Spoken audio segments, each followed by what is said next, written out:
Sebelum melanjutkan, jangan lupa subscribe dulu, terima kasih. Bab 96, target muncul. Yang mulia, mohon berikanlah cincin naga emasmu kepadaku, kata sesepuh berambut abu-abu itu. Jian Wushuang menyerahkan cincin itu kepadanya tanpa ragu-ragu. Tak lama kemudian, tetua itu mengembalikannya kepada Jian Wushuang dan berkata, Yang mulia, tugas telah dikonfirmasi. Mulai sekarang, Anda adalah pengawal naga emas bercakar 2 dari Istana Naga Emas. Saat menatap cincin naga emas, Jian Wushuang menemukan ada 2 bekas cakaran yang merupakan tanda dari penjaga naga emas bercakar 2. Tolong atur Griffin untukku. Aku akan kembali ke Istana Naga, pinta Jian Wushuang.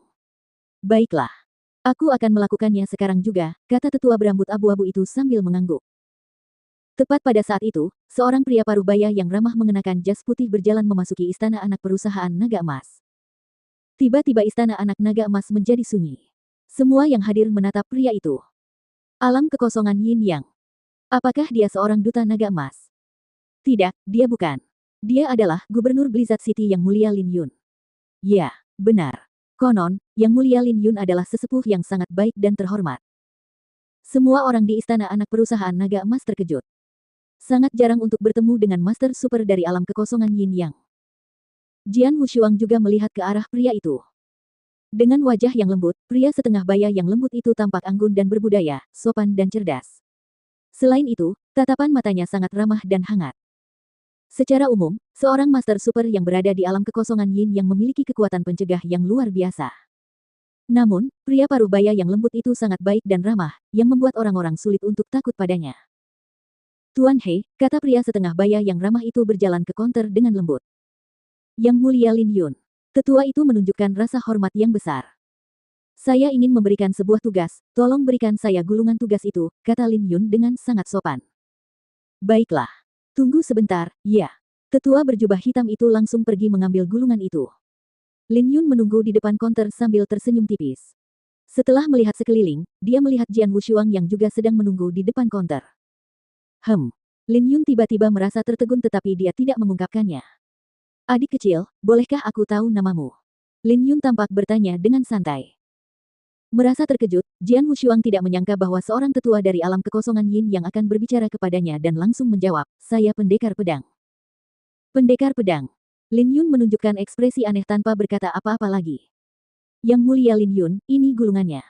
Tetua berjubah hitam menyerahkannya kepada Lin Yun lalu menatap Jian Wushuang. Yang Mulia pendekar pedang, Griffin Anda sudah siap. Anda bisa pergi ke luar kota. Bagus.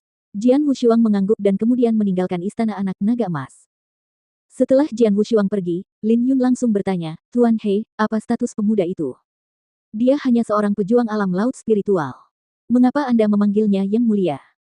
Yang Mulia Lin Yun. Pemuda itu hebat sekali, kata tetua berjubah hitam itu dengan penuh kekaguman. Hebat. Mungkinkah dia berasal dari Istana Naga? Lin Yun bertanya lagi. Tetua berjubah hitam itu tersenyum tipis namun tidak menjawab. Namun Lin Yun sudah mendapat jawaban dari senyumannya. Itu dia. Lin Yun tertawa lebar, lalu cepat-cepat meletakkan penanya, berbalik dan pergi. Yang Mulia Lin Yun, Anda belum memberikan tugas. Tetua berjubah hitam itu segera bertanya kepadanya. Aku akan kembali lagi nanti. Setelah menjawab singkat, Lin Yun meninggalkan Istana Anak Naga Emas. Di luar kota Moonheart, seorang sersan berbaju besi emas sedang menunggu di sana, menunggangi seekor Griffin. Setelah tiba, Jian Wushuang langsung duduk di atas Griffin dan kemudian berangkat ke Istana Naga. Begitu Jian Wushuang pergi, Lin Yun tiba-tiba muncul di sana. Seekor Griffin. Griffin terbang begitu cepat sehingga Lin Yun tidak dapat mengejarnya meskipun dia adalah seorang ahli di alam kekosongan Yin Yang. Menatap ke arah di mana Jian Wushuang menghilang, Lin Yun kehilangan senyum lembutnya dan menjadi dingin. Memutar tangannya, dia memiliki potret. Pemuda dalam potret itu penampilannya sangat mirip dengan Jian Wushuang. Itu dia.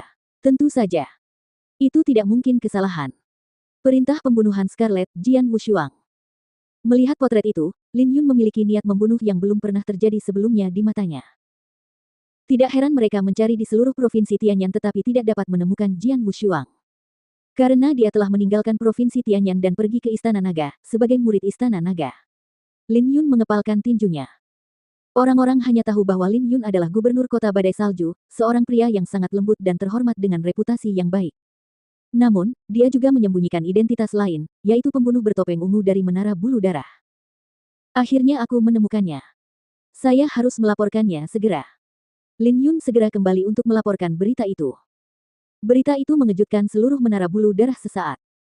Menara bulu darah memberi perhatian lebih kepada Jian Wushuang daripada siapapun karena dia menjadi target komando pembunuhan merah.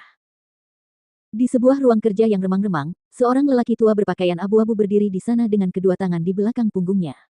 Dan dua lelaki berjubah hitam dengan topeng ungu berdiri di belakangnya. Pembunuh bertopeng ungu, pembunuh terbaik di Bloodfeather Tower. Secara umum, para pembunuh bertopeng ungu dipilih dari para ahli super alam kekosongan Yin Yang. Namun, kedua pembunuh bertopeng ungu itu kini berdiri dengan hormat di belakang lelaki tua berbaju abu-abu. Dapat diduga bahwa lelaki tua itu memiliki status penting di menara bulu darah. Telah dipastikan bahwa target dari Scarlet Kill Command menggunakan nama samaran Swordsman. Dia telah berada di Dragon Palace selama lebih dari 9 bulan dan menunjukkan bakatnya yang hebat.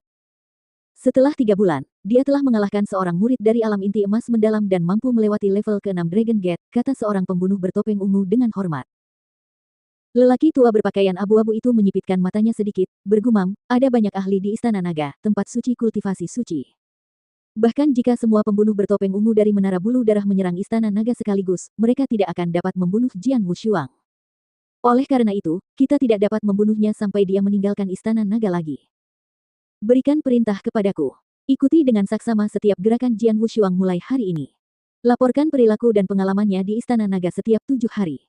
Jika ada kesempatan, pembunuh rahasia yang bersembunyi di Istana Naga harus bertindak. Yang mulia, Istana Naga sangat sulit disusupi. Kami telah membayar mahal untuk menempatkan pembunuh rahasia di sana. Haruskah kami mengorbankannya? Seorang pembunuh bertopeng ungu langsung bertanya. Apa yang kau tahu? Lelaki tua berpakaian abu-abu itu melirik pembunuh bertopeng ungu itu, mendengus dan berkata, selama kita bisa membunuhnya, kita akan mengorbankan pembunuh rahasia itu. Jika perlu, kalian berdua bisa dikorbankan. Kedua pembunuh bertopeng ungu itu terkejut dengan apa yang dikatakannya. Pada saat yang sama, mereka akhirnya tahu apa itu Scarlet Kill Command.